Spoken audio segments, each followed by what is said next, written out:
साथ मैं आपका स्वागत करता हूँ। आपके आशीर्वचन हेतु आपको आमंत्रित करता हूँ। आदरणीय डॉक्टर अशोक कुमार वार्ष्णेय जी।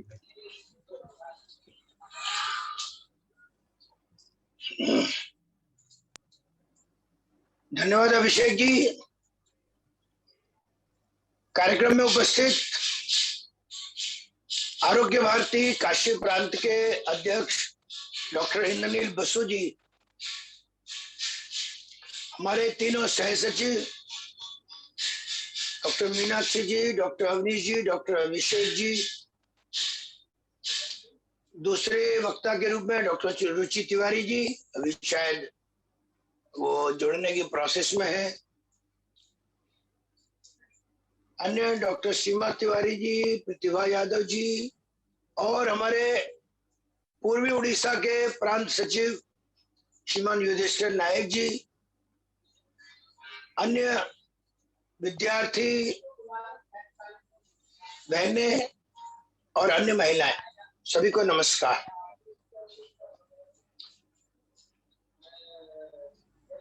वैसे तो यह प्रशिक्षण 4 सत्र का है, लेकिन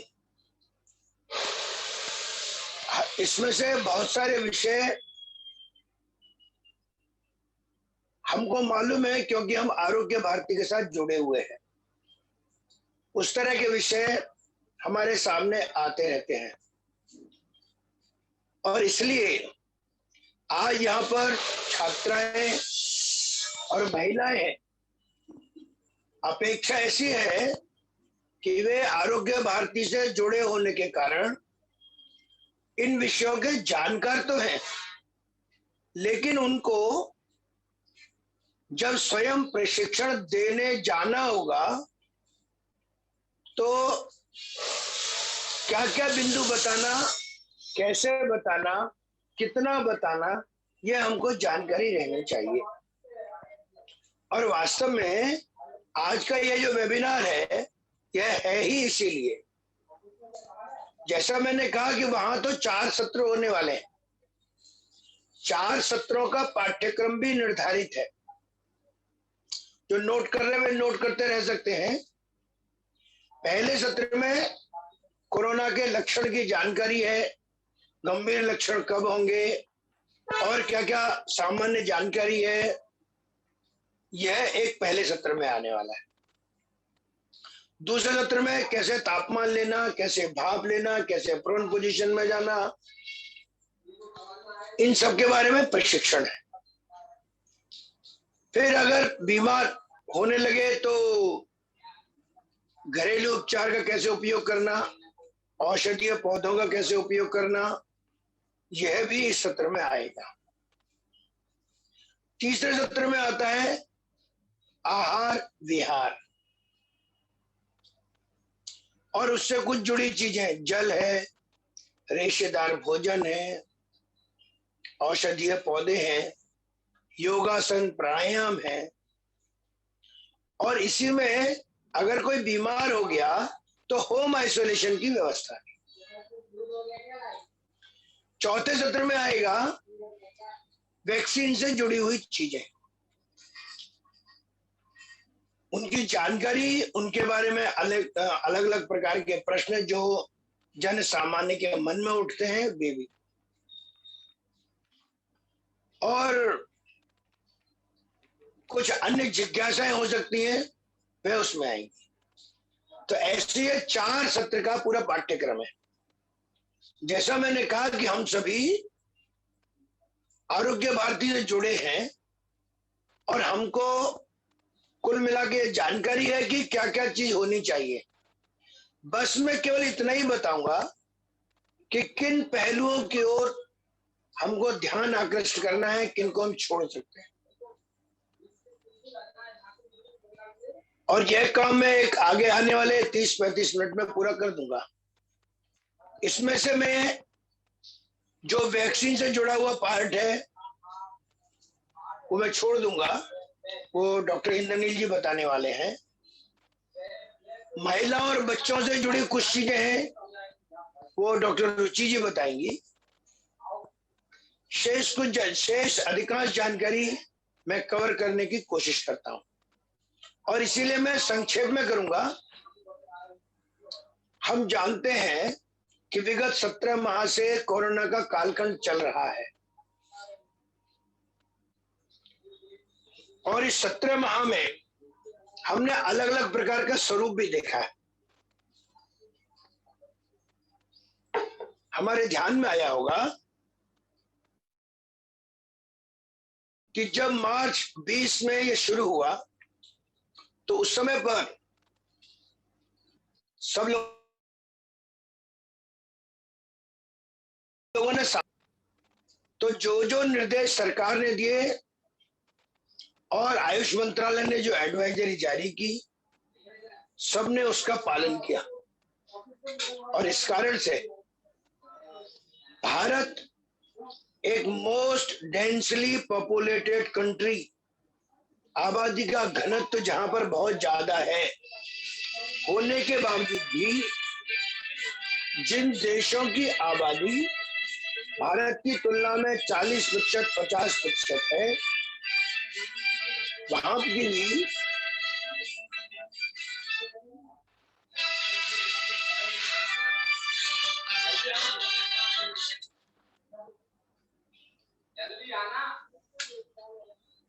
वहां पहले भी और आज भी रोगियों की संख्या अधिक है और केवल रोगियों की संख्या अधिक नहीं तो मृत्यु दर भी वहां पर अधिक है। और इसलिए हमारे सोचने के लिए है और केवल सोचने के लिए नहीं तो जन सामान्य के मन में एक विश्वास जागृत हो गया कि हम इन छोटी छोटी सूचनाओं का पालन करेंगे तो स्वस्थ रह सकते हैं। और इसलिए इस पूरे उपक्रम में कोई बड़े काम नहीं बताना, छोटी छोटी चीजें बताना जिसको जन सामान्य, जो सामान्य बुद्धि का है, वह भी पालन कर सके, समझ सके। और इसीलिए ही इस पूरे कार्यक्रम, पूरे इस प्रशिक्षण में सरल सरल छोटी चीजें और एक्टिविटी बताई गई। दूसरा पहलू है कि अभी मार्च अप्रैल में जो दूसरी वेव आई थी, वो जितनी तेजी से आई उतनी तेजी से चली भी गई। पहले वाले पीरियड में सीनियर सिटीजन्स, कोमॉर्बिड पेशेंट जिनको डायबिटीज और हाइपरटेंशन है, वे अधिक बीमार पड़े थे। लेकिन इस दूसरी वाली वेव में नौजवान भी बीमार पड़े और इसी के आधार पर ही जो एपिडेमोलॉजिस्ट हैं वे अनुमान लगा रहे हैं कि आगे आने वाले समय में तीसरी वेव आ सकती है। आएगी कि नहीं आएगी कोई भी श्योर नहीं है, कुछ लोगों ने संभावना व्यक्त की है। तो इसीलिए राज्य सरकार और केंद्र सरकारों ने अच्छी तैयारी की है, लेकिन पैनिक ना क्रिएट हो जैसा दूसरी वेव में हुआ। कर रहे हैं हम सभी ऐसे ही सामाजिक संगठनों की श्रेणी में आते हैं और इसलिए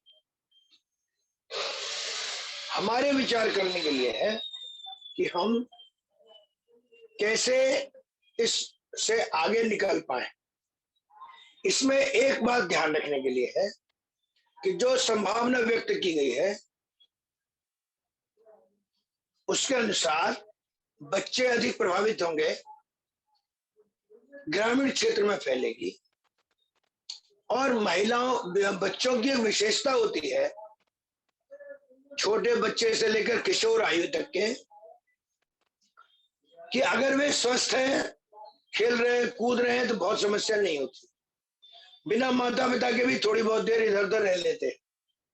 लेकिन अगर वे बीमार हो जाएं तो बिना माता पिता के रहना उनके लिए बहुत कठिन होता है और ऐसे समय में माताओं की भूमिका बढ़ जाती है।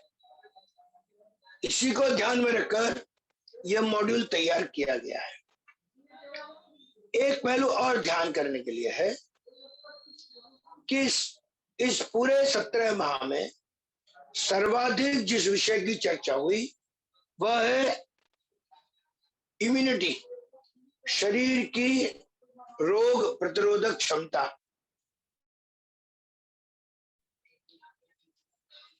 और एक दूसरी चर्चा अवश्य हुई जिसको हम बोलते हैं वैक्सीन, टीकाकरण। इन दोनों में अंतर समझ लेना चाहिए और हम जो प्रशिक्षण देने वाले हैं उनको भी ये बताना चाहिए कि इम्यूनिटी यह एक जनरल टर्म है। वैक्सीन ये स्पेसिफिक होता है, किसी रोग के लिए, बैक्टीरिया के लिए स्पेसिफिक होता है। अगर वो स्पेसिफिसिटी नहीं है तो उस वैक्सीन का उपयोग नहीं होगा। इम्यूनिटी ये शरीर की ओवरऑल रोग प्रतिरोधक क्षमता है, ताकत है। और इसलिए इसको अपने को समझना चाहिए। सामान्य रूप से 3 प्रकार की इम्यूनिटी, वैसे तो 7 प्रकार की होती है।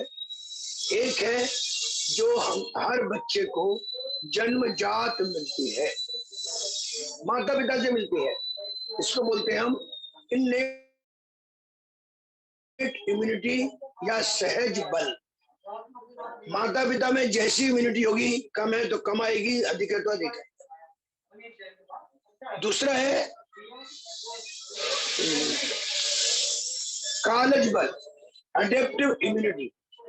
हम उत्तर भारत के लोग 6 ऋतुएं बराबर हमको मिलती हैं, अच्छी सर्दी, अच्छी गर्मी, अच्छी वर्षा ऋतु।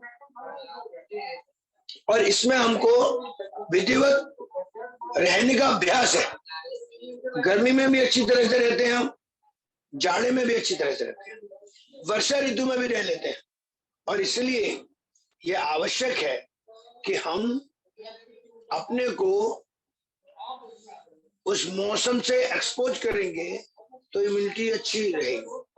गर्मी में बहुत एसी में रहे, जाड़े में बहुत ब्लोअर में रहे और वर्षा ऋतु में एकदम घर के अंदर रहे, तो मौसम से एक्सपोजर कम होता है तो शरीर की क्षमता उतनी नहीं बढ़ पाती। और इसलिए इसको बोला गया कालज बल, समय के साथ वह सुधरती है। तीसरा एक्वायर्ड इम्यूनिटी, युक्तिकृत बल। यह ऐसी चीज है कि व्यक्ति कुछ कुछ प्रयास करता जाता है तो ये इम्यूनिटी बढ़ती चली जाती। प्रयास नहीं किया या जीव कुछ भी उल्टा सीधा खाया पिया, सेडेंटरी लग्जरी लाइफ जी, डायबिटीज हो गई, कोमॉर्बिड पेशेंट बन स्थिति आ गई, तो उनकी इम्यूनिटी कम हो जाती है। तो इसलिए पहली जो 2 चीजें हैं, सहज बल वो हर एक के लिए माता पिता से आया ही होगा। दूसरा कालज बल, ये मौसम के अनुसार अपने को एडजस्ट करते हुए आना चाहिए, यह दूसरी। लेकिन ये तीसरा पहलू है, इसकी जानकारी हमको रहनी चाहिए। जितनी अच्छी जानकारी है उतने अच्छे छोटे छोटे उपक्रम कर सकते हैं। और इसीलिए इस समय चर्चा का विषय यही है कि इस इम्यूनिटी को कैसे बढ़ाया जाए। और इसी को ध्यान में रखकर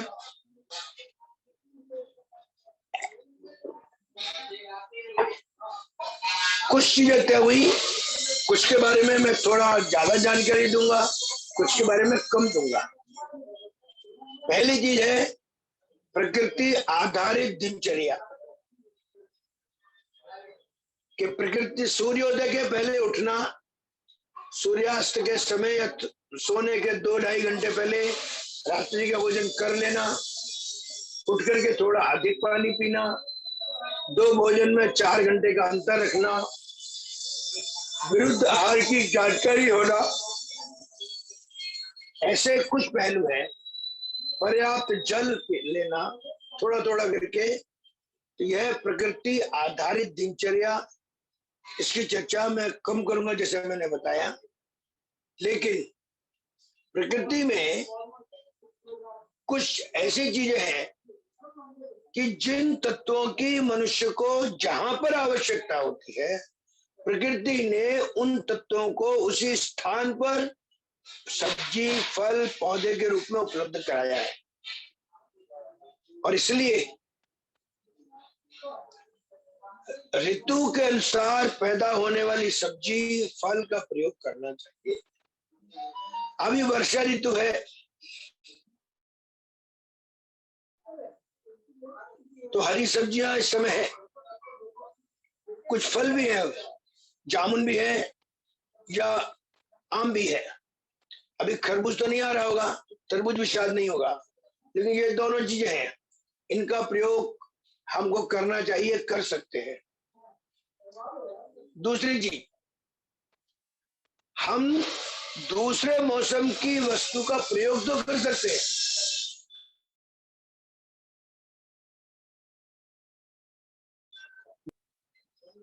और इसीलिए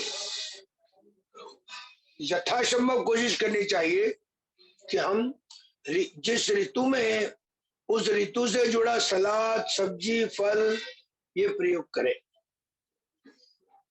दूसरा पहलू है विरुद्ध आहार की जानकारी। ये विरुद्ध आहार की जानकारी हमको है तो हम अपनी इम्यूनिटी को बढ़ा सकते हैं, और इसलिए मैं बहुत ज्यादा तो नहीं बताऊंगा, एक पहलू मैंने बता दिया कि ऋतु के अनुसार पैदा होने वाले फल, सब्जी इनका प्रयोग करना,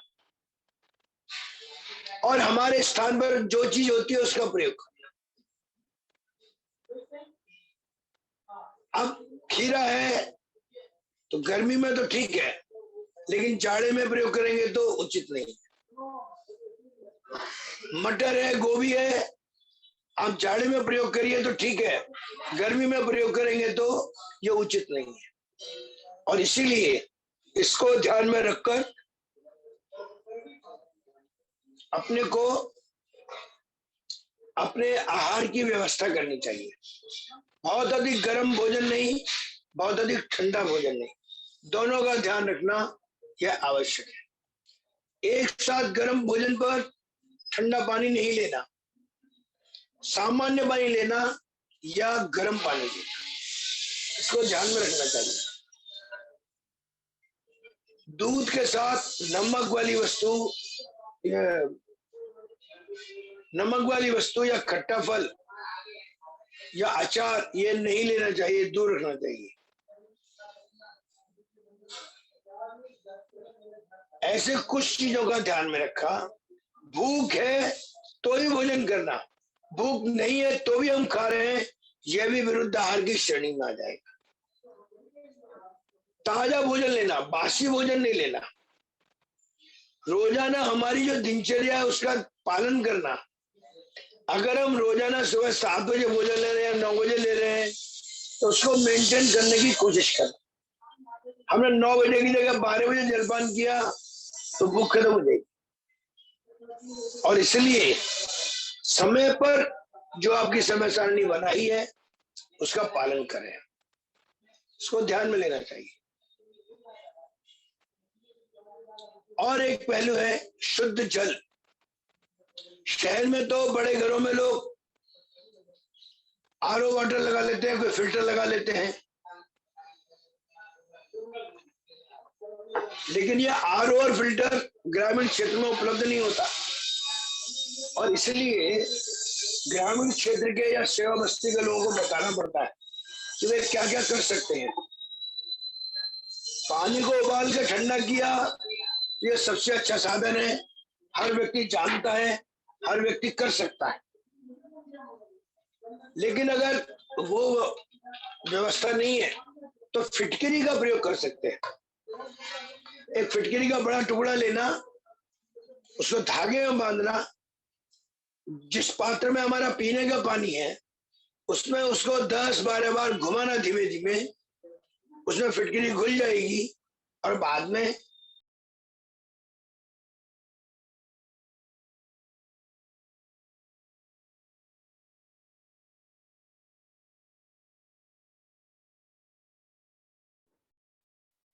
ऐसा आपकी आवाज नहीं आ रही है।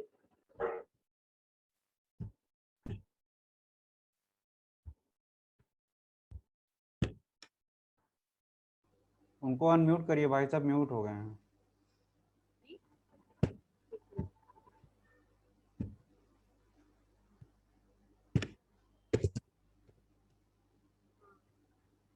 अवनीश जी अपने को भाई साहब अपने आप भाई को साहब। अनम्यूट कर लीजिएगा भाई साहब। नहीं, मैं तो अनम्यूट हूँ। हाँ आप तो अनम्यूट है, नेटवर्क इशू था कुछ और यहाँ नेटवर्क, दिखा आपकी रहा है आवाज बीच में गड़बड़ हो गई भाई साहब। आपकी अब आवाज ठीक बीच है, में चली गई थी। अब ठीक है भाई लेकिन साहब। अभी आ रही है। हाँ भाई साहब अभी अब आ ठीक रही है, है। अब ठीक है। और एक विषय है कि अगर हमारे पास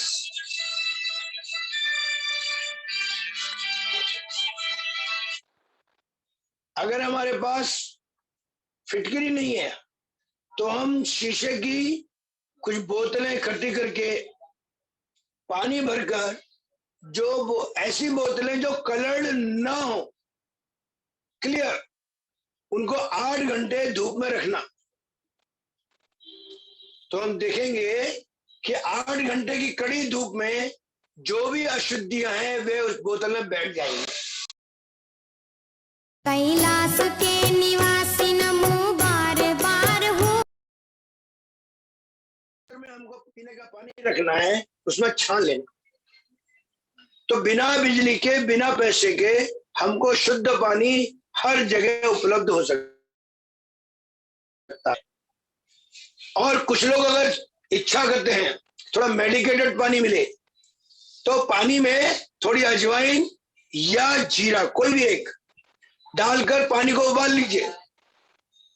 तो ये मेडिकेटेड वाटर है, पाचन तंत्र भी ठीक करेगा, गला भी ठीक करेगा और इम्यूनिटी भी बढ़ाएगा। और इसीलिए शुद्ध जल का प्रयोग करना ये अपने को आना चाहिए। वैसे ही पर्याप्त नींद चाहिए। हर व्यक्ति को रात में 6.5-7 घंटे की अच्छी नींद चाहिए। अच्छी नींद है तो हाथ मुंह धो करके ब्रश करके सोना, अच्छी नींद आएगी। हम बहुत थके हुए हैं, पसीना है, ऐसे ही सो गए, नींद अच्छी नहीं होगी।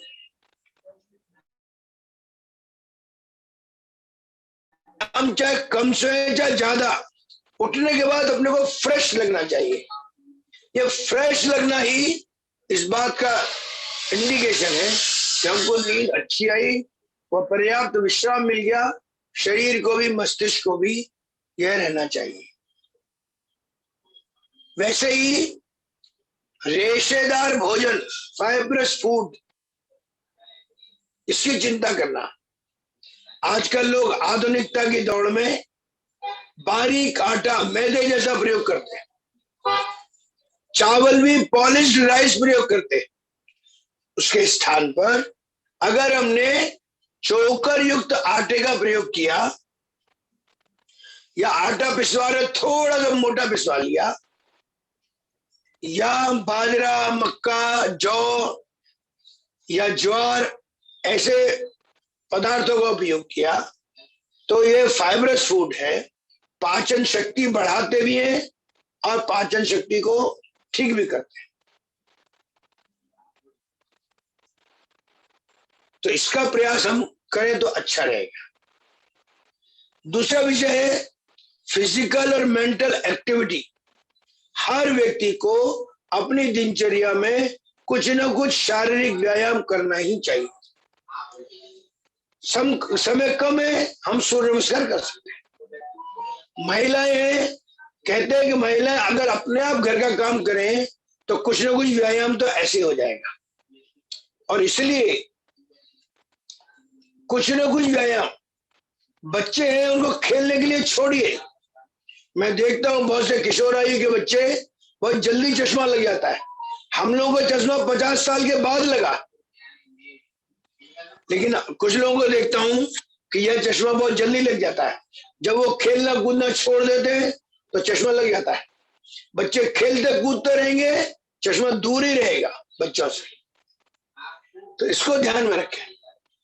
कुछ ना कुछ व्यायाम, आजकल YouTube पर भी बहुत सारे व्यायाम उपलब्ध रहते हैं, हम देख सकते हैं, खोज सकते हैं। और इसलिए हम चाहे खेले कूदें, चाहे प्राणायाम करें, चाहे सूर्य नमस्कार करें, या पैदल टहलें, या सीढ़ी चढ़े उतरे, ये सब व्यायाम है, ये करना चाहिए।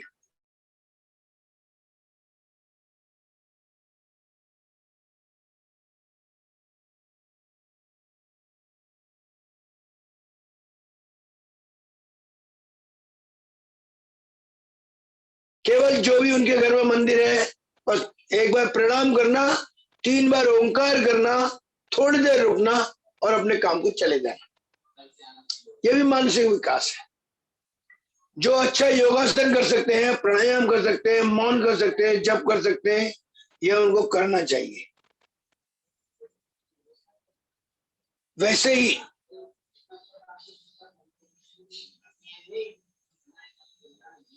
एक पहलू और ध्यान में लेना चाहिए। इस प्रशिक्षण में बताया गया और सेकंड वेव में भी चर्चा हुई कि अगर फेफड़ों में ऑक्सीजन की क्षमता कम होती है, जा रही है, तो हम क्या कर सकते हैं? तो हम कर सकते हैं प्रोन पोजीशन, पेट के बल लेटना, आगे गर्दन के पास एक तकिया लगाना, सीने के नीचे एक तकिया लगाना, पेट छोड़कर नीचे जो पेल्विक गर्डल है उसके नीचे एक तकिया लगाना, और नीचे जो हमारे टखने के ऊपर वाला भाग है, घुटने के नीचे काफ मसल जहां पर रहती है, वो एक तकिया लगाना। तो वैसा करने से शरीर के ये जो टिकने वाले पॉइंट हैं, इनको सपोर्ट मिलता है, पेट खाली मिलता है। हम जब गहरी सांस लेते हैं तो उसका पूरा लाभ लंग्स को मिलता है, और इसलिए यह प्रोन पोजीशन का अभ्यास करना, सीखना, सिखाना आना चाहिए। इसी में और एक पहलू है, तनाव कम करना। ये कहना तो आसान है, आप सकारात्मक सोचो, लेकिन ये सकारात्मक कैसे सोचना, इसके लिए कुछ उपक्रम करना पड़ता है। कोई कहानी है, कोई कविता है, कोई ऐसा प्रेरक प्रसंग है कि जिसको सुनने के बाद हर एक को लगा हाँ हमको ऐसा करना चाहिए। हर व्यक्ति को अपनी क्षमताओं का पता रहना चाहिए। उसको अपनी क्षमताओं का पता है कि वो जिस अवस्था में क्या कर सकता है, घर में क्या चीज उपलब्ध है, हमारे ड्रॉज में क्या उपलब्ध है, या हमारे परिचित स्थान पर जहां जो चीज मिल सकती है वो है, उसका उपयोग करना। और वह उससे हमारी रोग प्रतिरोधक क्षमता बढ़ती चली जाती है। जो पूजा पाठ करते हैं वे पूजा पाठ से भी कुछ कुछ तनाव कम कर सकते हैं, लेकिन कहानी, कविता, क्रिएटिविटी, इससे तनाव कम करने में आसानी होती है। कुछ लोग पढ़ करके भी ये कर लेते हैं। टीवी देखना, कंप्यूटर चलाना हो सकता है थोड़ी देर के लिए, लेकिन वो बाद में तनाव का भी कारण बन सकता है। इसलिए यथासंभव इस ऑप्शन का प्रयोग अंत में ही करना चाहिए। इसमें और 2 पहलुओं की चर्चा करके मैं अपनी बात समाप्ति की ओर ले जाऊंगा। वो है बच्चे। बच्चों के लिए कुछ काम करना जरूरी है, छोटे होंगे या किशोर आयु के। ये जो सामान्य सूचना है, हाथ धोना, दूरी बना के रखना, मास्क लगा के रखना, घर के सदस्य लगाते रहेंगे तो बच्चे भी लगाएंगे। घर के सदस्य नहीं लगाएंगे तो बच्चे भी पालन नहीं करते। और इसलिए इन छोटी छोटी सूचनाओं का पालन का अभ्यास डालना चाहिए। तो यह अभ्यास जब स्वभाव का अंग बन जाएगा तो बहुत बड़ी बचत हो जाएगी बीमार ना पड़ने के लिए। और एक पहलू है, कुछ बच्चों की इम्यूनिटी बहुत अच्छी होती है। वे अगर इन्फेक्टेड हो गए तो थोड़े समय के बाद जल्दी ठीक भी हो जाते हैं, इसलिए डरने की भी कोई बात नहीं। और एक पहलू है, माता पिता, विद्यालय के शिक्षक अगर ये वैक्सीन लगवा लेते हैं तो वे स्वयं तो सुरक्षित होंगे ही होंगे, बच्चे भी सुरक्षितता की ओर बढ़ जाएंगे। इसलिए यह काम भी अपने को करना चाहिए। और कुछ चीजें जो हम करते हैं, जैसे हम काढ़ा पीते हैं अपनी इम्यूनिटी बढ़ाने के लिए, कई बार छोटे बच्चे काढ़ा नहीं पी सकते, लेकिन वो च्यवनप्राश खा सकते, हम उनको च्यवनप्राश खिलाएं। बच्चे में काम करने के लिए बहुत उत्सुकता रहती है। बच्चों को बजाय काम से दूर रखने के उनको काम में इन्वॉल्व करिए, उनको मोटिवेट करिए, उनको तार्किक ढंग से वो चीज समझाइए। अनुभव में आता है कि अगर बच्चे के मन में कोई प्रश्न है, माता पिता या प्रश्न जिनसे पूछा है उन्होंने ठीक से उत्तर दिया, लॉजिकल दिया, जो बच्चे को समझ में आता है, वो छोटा बच्चा होगा या किशोर आयु का, तो हम देखेंगे कि बच्चा हमसे भी ज्यादा श्रद्धा से नियमों का पालन करता हुआ दिखलाई पड़ेगा, और वो करते हैं बच्चे। बच्चे ने कुछ अच्छा काम किया, उसको प्रोत्साहन करिए, उसका ध्यान बार बार उसी में लगेगा। जो चीज अच्छी लगती है उसे भोजन में,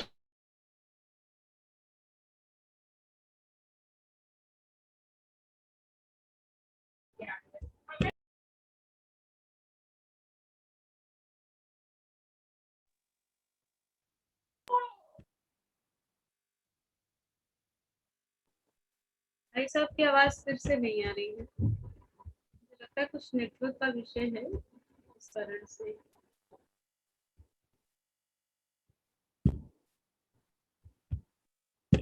नेटवर्क का ही इशू है। हमको ये मालूम नहीं है कि यह जो एक तुलसी का पत्ता है, यह एक व्यक्ति को एक दिन के लिए पाचन तंत्र को ठीक करने में सहायक है, इसलिए इस पहलू को ध्यान में रखना चाहिए। महिलाओं को भी थोड़ा ध्यान रखना पड़ेगा कि उनके पास जो उपलब्ध मसाले हैं, इन मसालों का प्रयोग उनको आना चाहिए। पहले एंटीबायोटिक नहीं थी, तो यही मसाले चोट लगने में भी, बुखार में भी काम करते थे। पाचन तंत्र में तो करते ही है। मसाले स्वाद बढ़ाने के लिए नहीं है, मसाले शरीर में जो ऑक्सीडेशन रिडक्शन प्रोसेस चलती है उसको चलाकर, कुल मिलाकर पाचन तंत्र अच्छा हो, सरल हो, पर्याप्त ठीक प्रकार से हो जाए, उसके लिए है। लेकिन इसका मतलब ये नहीं कि हम अधिक मसाला खाएंगे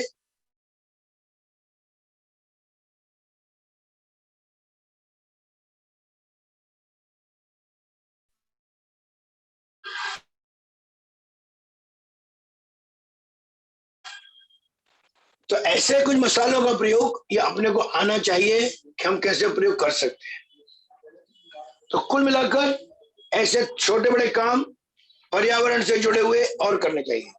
सामाजिक दृष्टि से और एक प्रयोग बता देता हूं, परिवार के लिए भी है और समाज के लिए भी है। आयुर्वेद में धूमन चिकित्सा के लिए बताया है, उसका प्रयोग हम कर सकते हैं। जिन परिवारों में यज्ञ होता है, हवन होता है, वहां तो ठीक है, लेकिन जिन परिवारों में नहीं होता, तो संधि काल के समय, सूर्योदय या सूर्यास्त के समय हम हवन कर सकते हैं, अग्निहोत्र कर सकते हैं। 2 मिनट लगता है। वो भी नहीं कर सकते तो घर में लुबान जलाइए, माने कंडे की आग के साथ गुगुल डालिए, वो लुबान आता ही स्पेशली है, उसको थोड़ा डालिए, 2 टैबलेट कपूर की रख दीजिए, 2 दाने लौंग के रख दीजिए, घर के मंदिर में रख दिया, पूरे घर भर में खुशबू फैल जाएगी।